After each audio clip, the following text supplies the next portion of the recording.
Schedules of Indian constitution. अब हम बात करते हैं इंडियन कॉन्स्टिट्यूशन के शेड्यूल्स के बारे में कि कौन सा शेड्यूल जो है वो किस टॉपिक से रिलेटेड बातें करता है।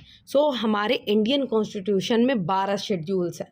तो हम देखेंगे हर एक शेड्यूल किस तरीके से कौन से टॉपिक के बारे में बात करता है और कौन से लेकर कहाँ से कहाँ तक आर्टिकल्स जो हैं वो इसमें कंटेन्स मतलब कौन से आर्टिकल्स ही कवर करता है। तो फर्स्ट शेड्यूल के बारे में बात करते हैं, जो कि हमारे सब्जेक्ट मैटर जिसमें क्या होता है, नेम ऑफ स्टेट और उसके टेरिटोरियल जुरिडिक्शंस को लेकर इसमें काम बात करते हैं फर्स्ट शेड्यूल में, और name of union territories and their extent. और इसमें जो आर्टिकल्स है वो कवर करता है 1 और 4।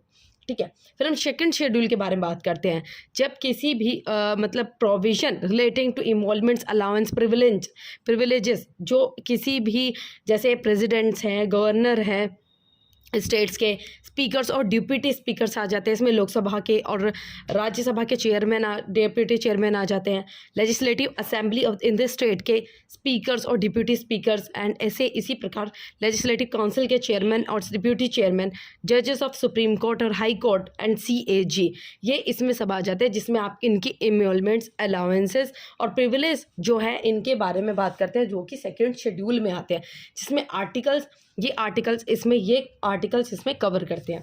हम बात करते हैं थर्ड शेड्यूल की। थर्ड शेड्यूल के बारे में जैसे इसमें बात करिए फॉर्म्स ऑफ ओथ और अफर्मेशंस। तो जिस तरीके से प्रीलिम्स में क्वेश्चन आ जाते हैं, क्वेश्चन पूछ लिए जाते हैं कि किस प्रकार से जो थर्ड शेड्यूल है वो किस किस के बारे में ओथ्स की वगैरह में बातें करती जाती है, तो उस तरीके से जैसे अलग स्टेट के कुछ अलग मतलब उनका नाम ले लिया जाता है जो कि इसमें है नहीं। तो हमें पता होना चाहिए कि किस किस के जो थर्ड शेड्यूल है उसमें कौन कौन से मिनिस्टर्स जो हैं आते हैं और किन के बारे में ये बात करते हैं, किन की ओथ्स के बारे में। So that is very important. तो ओथ के बारे में जैसे यूनियन मिनिस्टर्स की ओथ्स के बारे में बात करते हैं इसमें, candidate for election to the parliament, then member of parliament इसमें आ जाते हैं, जजेस of supreme court CAG, then state ministers इसमें आ जाते हैं, candidate for election to the states legislature and members of the state legislature and जजेस ऑफ हाई कोर्ट। इसमें थर्ड शेड्यूल में इनके ओथ्स के बारे में बातें की जाती है। फिर फोर्थ शेड्यूल में allocation of seats in Rajya Sabha to the state and union territories, इनके बारे में बात की जाती है। जैसे फोर्थ शेड्यूल में कि किसको जैसे कि राज्यसभा में सीट्स एलोकेट करना और यूनियन टेरिटरीज में, इस तरीके से इसमें फोर्थ शेड्यूल में बात की थी। फिफ्थ शेड्यूल किस चीज़ से रिलेटेड है, दैट इज़ मोस्ट इंपॉर्टेंट। जैसे क्वेश्चन आ जाता है कि शेड्यूल एरिया और ट्राइब जो है वो किस शेड्यूल से रिलेटेड बात करते हैं, तो provision relating to administration and control of scheduled area and scheduled tribes, तो फिफ्थ शेड्यूल में। और सिक्स शेड्यूल में जो बातें करते हैं इसमें ट्राइबल एरियाज कौन कौन से tribal area in the state of Assam, Meghalaya, Tripura और मिजोरम, इनके बारे में बात की जाए, जो कि आपका आर्टिकल है 244, इसके बारे में बात की जाती है। फिफ्थ जो कि आ जाता है सिक्स्थ शेड्यूल में, सॉरी ये 244 आपका फिफ्थ शेड्यूल में है और सिक्स शेड्यूल में आता है 244 एंड 275। देन सेवन शेड्यूल किस चीज़ से रिलेटेड बात करता है, सेवन शेड्यूल हमारा बात करता है division of powers between union and the states in terms of the list के हिसाब से, मतलब जैसे इनकी जो लिस्ट है वो उनके काम के हिसाब से डिवाइड कर दी जाती है। यूनियन लिस्ट होती है, स्टेट लिस्ट होती है, यूनियन लिस्ट होती है जिसमें मतलब यूनियन लिस्ट में कम से कम 98 सब्जेक्ट है, ओरिजिनली 97, स्टेट लिस्ट में 59 सब्जेक्ट्स हैं और ओरिजिनली 66, कॉन्करेंट लिस्ट में जिसमें 52 सब्जेक्ट्स होते हैं और ओरिजिनली 47। कॉन्करेंट लिस्ट वो होती है, यूनियन लिस्ट पे जो आपकी सेंटर्स जो है वो डिसीजन लेती है, कॉन्करेंट लिस्ट पे जो कि स्टेट्स के अंडर में आती है उस पर वो राज्यसभा जो है वो मतलब काम करती है, और जो कॉन्करेंट लिस्ट होती है जिसपे दोनों जो है वो काम करती है। लेकिन आप ये बताइए अगर दोनों के बीच में किसी भी तरीके का मतभेद होता है तो किसकी ज़्यादा सुनी जाती है, सेंटर की या फिर स्टेट की कॉन्करेंट लिस्ट में, तो इसका आंसर कमेंट में कीजिएगा। देन नेक्स्ट हम बात करते हैं 8th शेड्यूल के बारे में। 8th शेड्यूल के बारे में बात करते हैं जो कि काफ़ी ज़्यादा इंपॉर्टेंट है, जिसमें लैंग्वेजेस के बारे में होता है। ये तो ज़्यादातर बच्चों को पता होगी कि 8th शेड्यूल जो है वो लैंग्वेज ऑफ द कॉन्स्टिट्यूशन के बारे में बात करता है और इसमें कम से कम 14 लैंग्वेजेस है, बट लेकिन आज के टाइम पे ओरिजिनली इसमें पहले 14 लैंग्वेजेस थी, लेकिन आज देखा जाए तो इसमें 22 लैंग्वेजेस हैं जो कि इंडियन उसमें शेड्यूल में ऐड की गई है 8th शेड्यूल में, और भी इसमें ऐड की गई हो तो वो भी हम आपको मतलब और नेक्स्ट शॉर्ट्स में वो एक्सप्लेन कर देंगे।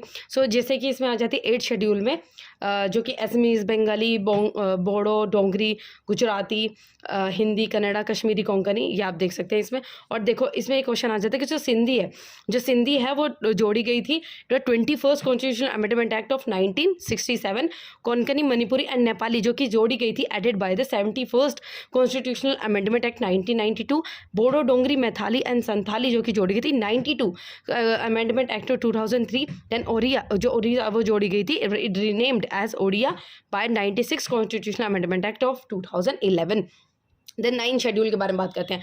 9 शेड्यूल जो हमारे एक्ट्स और रेगुलेशंस के बारे में बात करते हैं, originally 13 but presently 282 of the state legislature dealing with land forms and abolition of zamindari system of the parliament, उस चीज़ के बारे में ये बात करते हैं। देन 10th शेड्यूल जो कि आपके बात करती है एंटी डिफेक्शन लॉ के बारे में बात करता है। दिस शेड्यूल जो कि ऐड किया गया था, ये schedule 52nd constitutional amendment of 1985 के द्वारा ये जोड़ा गया था, जो कि आपके आर्टिकल हैं इसमें 102 एंड 191। देन 11th शेड्यूल बात करता है specific authority responsibility of panchayat के बारे में। पंचायत इसमें कम से कम 29 मैटर्स हैं और ये शेड्यूल जोड़ा गया था 73rd constitutional amendment act of 1992। Then 12th schedule जो है वो वही पावर्स अथॉरिटी रिस्पॉन्सिबिलिटी बात करती है, उसमें पंचायत ही 11th शेड्यूल में। इसमें 12th शेड्यूल में म्यूनिसिपैलिटीज़ के बारे में बात की जाती है जिसमें 18 मैटर्स हैं और जिसको जोड़ा गया था 74th अमेंडमेंट एक्ट ऑफ 1992। और इसमें जो आर्टिकल है कवर करता है 243W ये आर्टिकल और इसमें 243G ये आर्टिकल। तो इसमें ये काफ़ी ज़्यादा इंपॉर्टेंट है शेड्यूल, हमें पता होना चाहिए कि कौन सा शेड्यूल किस टॉपिक से रिलेटेड बातें करता है और किसके द्वारा इसको जोड़ा गया था। ओरिजिनली 8 शेड्यूल थे लेकिन बाद में इन 9th, 10th, 11th, 12th के शेड्यूल को जोड़ा गया था।